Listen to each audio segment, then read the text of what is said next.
I was so nervous. Like, the most nervous I'd ever been in my life.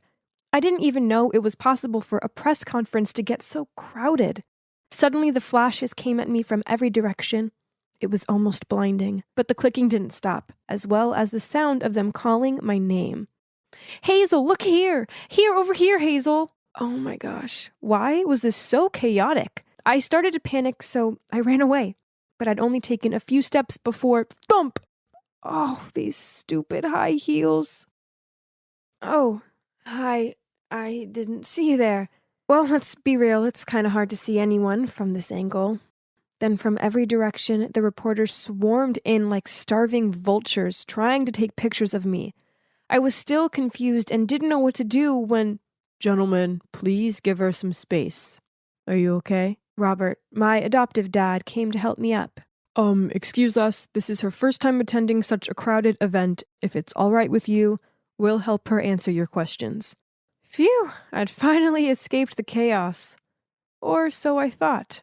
As soon as he got into the house, Robert shouted, "Pamela!" which gave me the fright of my life. Didn't I tell you to teach Hazel some manners? How could you let her embarrass herself in front of the public like that? Pamela looked mortified and kept bowing down and apologizing, but Robert was still furious. If this happens again, you better pack your bags and get out of here. I felt so guilty. It was all because of me that she had been shouted at like that. But I'd done my best. Clearly it wasn't good enough, though. I tried to forget about it, but early the next morning, Pamela woke me up. She gave me a timetable and told me that from now on, I wouldn't need to go to school anymore, and that a tutor would come to teach me at home instead. What? Why all of a sudden? I asked Pamela in shock. It was because of yesterday's incident. The mayor has decided that you need to spend more time learning the necessary etiquette. Are you serious? He can't just keep me locked up here. No way. Hazel? Listen, you should be grateful that you got adopted into this house. Keep in mind of everything Mr. Cornelius has done for you and obediently do as I say. Do you understand what I mean? Looking into Pamela's eyes, I knew I had no choice but to agree. The day of the opening ceremony for the town hall had finally arrived, and I got to leave the house for the first time in a month. A whole month. Now was the moment of truth. In the eyes of the public, I had completely transformed into a proper, prestigious lady. When Robert started speaking at the ceremony, he announced a charity fundraiser for my orphanage, in the hopes that children like me would be given a chance to live a better life. Hearing this speech, I could barely hold back my tears. I was sitting next to my adoptive mom, Eleanor, so I turned to give her a big hug. Suddenly, all eyes were on me, and it seemed I'd finally done something right. I smiled up at Robert, and we both had tears in our eyes. Maybe Pamela was right. I really was lucky to have been adopted by such kind people. But as soon as we got home, things changed. My parents got all quiet and went off to their room, leaving me alone. Where was my praise? I'd done so well, hadn't I? Why weren't they happy? The following days, they still asked me to join them for their events, so I guess I must have done a good job.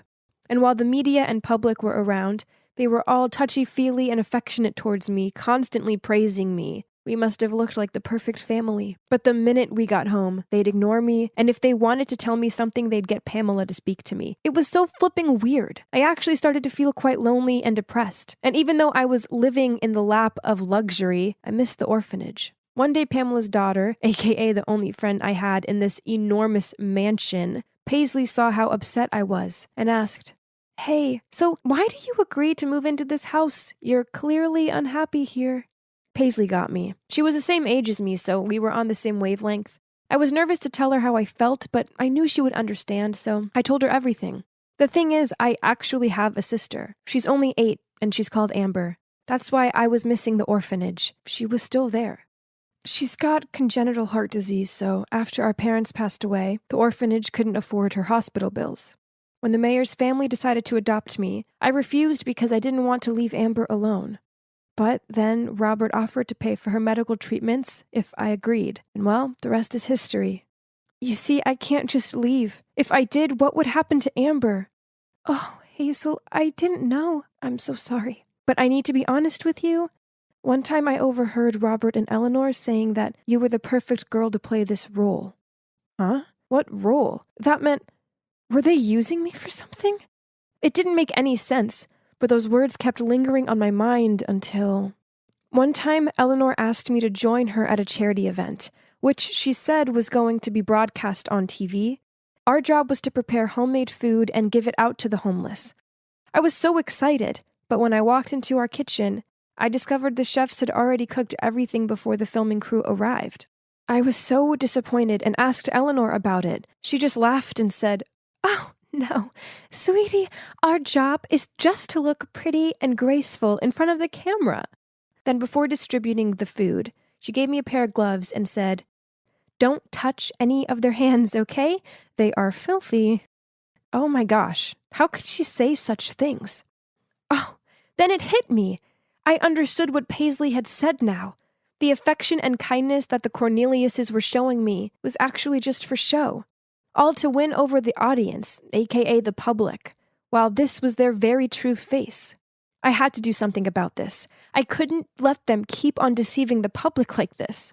So when Eleanor went to the bathroom and took off her gloves, I quickly grabbed them and threw them in the trash. When we went back out, a homeless man approached her to express his gratitude and asked for a handshake. Of course, she tried to refuse, but at that moment the camera turned to her, so she had no choice but to give in. And you know what? The man didn't just shake her hand. He even pulled Eleanor in for a big hug. I couldn't hold back my laughter at how flustered she looked. Served her right.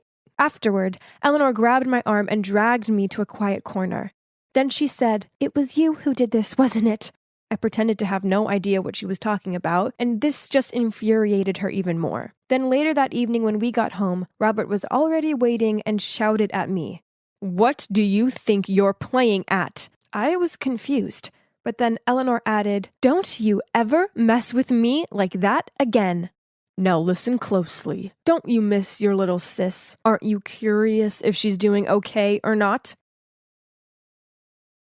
That's right. You better have behaved yourself from now on, young lady.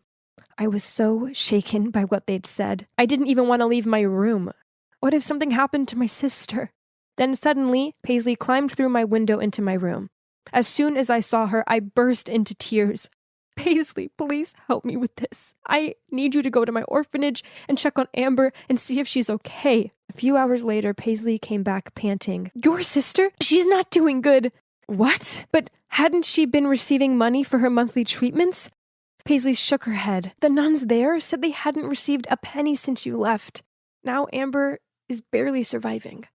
Paisley's words broke my heart. Those two had been fooling me all this time, and now my sister's life was hanging on by a thread. I had to get to the bottom of this. I walked past Robert's office, and that's when I overheard someone talking. Curious, I peeked in and saw a group of middle-aged men sitting around a table. One of them spoke up. "Hey, Robert, the election day is coming. Is that little girl still doing a decent job?" "Oh, don't worry about her. She's just a silly little kid. She believes anything I tell her, especially about her sick sister," Robert smirked. How dare he speak about my sister like that? I had to do something. I couldn't let this vicious man keep on fooling everyone like he'd done to me. So I took out my phone and started filming. "Speaking of which, how much charity money have we got so far?" $100,000, Robert said, and the room was filled with praise. "Gentlemen, by the time of the closing party for the charity this weekend, we should have almost $500,000 for the election campaign. As soon as I win, your business will continue to be tax reduced for the next 4 years." I had to cover my mouth to stop myself from gasping. So this whole time, he'd been exploiting me and the orphanage for his corruption? Gosh, I was such an idiot to fall right into his trap. Suddenly my phone buzzed. "Who's there?" Robert shouted and rushed to the door. Oh no! Panicked, I ran, but not far enough before I tripped and the phone flew out of my hand. Robert and his men caught up with me, picked up my phone, and deleted all my evidence. They even took the phone away from me. He turned to me and said, "I've already warned you, have I not?" "You're a liar!" I yelled. "You haven't paid a penny to my sister," Robert growled. "Who told you that?" But all he had for an answer was my silence and fuming look. Furious, he dragged me back to my room. "Maid, bring me the keys to her room." And then he locked me up inside, until the day of the closing party of the charity rolled around, where they'd be announcing the amount of money they'd collected. That day, all the staff were out of the mansion. Suddenly, I heard the door being unlocked. Panicked, I hid behind the closet. "Hazel, where are you?" Oh, it was just Paisley. She found a way to sneak me out of the mansion and told me to run straight back to the orphanage. But no, first I had to expose that sly old fox Robert. Luckily, when I got to the event, Robert was giving his speech. I immediately ran up to the stage, snatched the mic, and told everyone about his evil plan. But I was no match for him. Before I could finish, security was dragging me off the stage, and Robert had already taken control of the situation. "Ladies and gentlemen, I'm so sorry for my daughter's behavior. The reason why we decided to adopt her was that she's mentally ill. Since she came to our home, she has become better, but as you can see, there's been a bit of a relapse." What a snake! This jerk would stop at nothing to get what he wanted. Just then, the big screen on stage suddenly showed the video I'd taken, revealing all the schemes of Robert and his accomplices. Now he was well and truly exposed. I watched as he stammered. No, this can't be happening." Right at that moment, the police rushed in to arrest Robert and his accomplices in the stands. You might be wondering how we pulled that off. Well, as I was running through the hallway, I managed to send the video to Paisley. As soon as she received it, she came to find me and saw everything that had happened. So she secretly ran to her mom for help. Pamela then made a plan. While Paisley freed me from the mansion, Pamela set to work on projecting the video on the big screen. Genius, right? A month later, Robert and his accomplices were arrested for embezzlement. And, of course, he got locked up for a long, long time. Both him and Eleanor received such massive backlash from the public, to the point that she had to stay hidden away too. The charity money, luckily, was brought back to the orphanage, and part of it was used to take care of my sister Amber. She's doing much better now. Oh, and Paisley and I are still best of friends. Pamela has found a way better job. And as for me, I went back to stay at the orphanage until I'm old enough to move out. I'm better off being on my own with my sister than being adopted by some messed up family again.